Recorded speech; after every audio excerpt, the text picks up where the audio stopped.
Aurre egingo dugu Elkargi Finantza elkartea ospakizun urtea du, 45 urte betetzen ditu aurten, eta esan beharra dago oso osasuntsu dagoela gainera, urteurren berezi ardatz hartuta, Donostiako Miramon jauregian jardunaldi berezia antolatu dute. Nola doa ekitaldia, Joseba Elorza? Bukatzear da hasier ekitaldia, jardunaldia, 9:00 hasi dena. Ordu tardi honetan, besteak beste mainguru bat izan da, Carlos Etxeberri kazetariak gidatu duena, bertan parte hartu dute Jesus Alberdi Elkargiko zuzendari nagusi ohiak eta Pedro Luis Uriarte ekonomia eta ogasun sailburu ohiak zertaz aritu dira, besteak beste Elkargiren sorreraz eta demokraziako lehen jaurlaritzaren astapenez 9 eguneko aldearekin izan zen hori, 1980ko apirilaren 16 eta 25ean, eta gogorarazi dute Elkargi izan zela jaurlaritzaren partaidetza izan zuen lehen entitatea.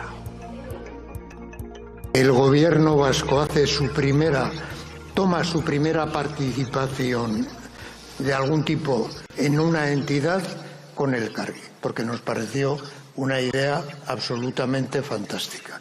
El vídeo ha descrito muy bien la situación, Jesús ha comentado cosas adicionales. En aquel momento la PYME estaba absolutamente desarmada. Elkargiko zuzendari nagusiarekin, Zenon Vázquezekin zaude, Joseba, aurrera. Orantxe galetuko diogu, hasier, Zenon Vázquez, Elkargiko zuzendari nagusia, egunon. Egunon. Esan dugu, 45. urte urren horren jardunaldia gaur hemen Miramongo Parke Teknologikoan. 45 urte horietan milaka enpresei lagundu dio elkarteak. Zertan esango zenuke aldatu dela bai Elkargi eta baita Euskal Industria ere urte horietan guztietan? Eskerrik asko etortzagatik, egia da gaur 45. urtea ospatzen dugu. Hemen Donostian, hemen sortutako horrelako entidade batean. Egia da gauzak asko zeharo aldatu dira, duela 45 urte egia da situazioa ere ezen makala, azkenean lehen komentatu duten bezala, langabezia 20%an zegoen, inflazioa 15%an, enpresentzako situazioa ezen batere erosoa, ez da inoiz izan, eta gaur egun beste situazio batean gaude, baina gu ere badaukagu erronkak eta enpresak ere badauzkate erronkak. Dana dela, pentsatzen dut, Elkargi asko aldatu dela, 45 urte hauetan, ezin da beste moduan ulertu, baina beti mantendu ditugu betiko balioak, hasierako balio horiek, elkarretik dator, eta elkarrekin lanean, elkarrekin bata besteari lagunduz, bai maileguekin, bai formakutzarekin, edo baita aholkularitzarekin, hor mantentzen ditugu gure oinarriko balioak. Hori da zuek gertutik aritzen zaretez, Euskal Enpresa txiki eta ertainekin. Zeintzuk dira momentu honetan Euskal Enpresak dituzten erronka handienak? Erronkak handia dira, azkenean ziurgabetasuna sekulakoa da.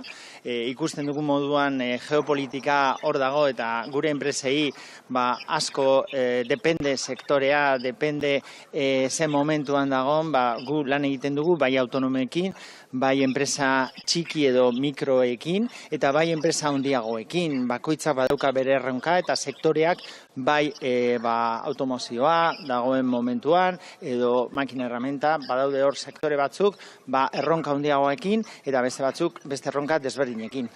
Zenon, Euskal Herrian gehiengo sindikalak duela bi egun greba orokorrera deitu du martxoaren 17-ako, exigitzeko hemen erabaki dadila gutxiengo soldata. Ez dakizuek hori nola ikusten duzuen? Gure alrolotik gu neutralak gea, gu egiten dugun lan guztia enpresein orientatuta dago.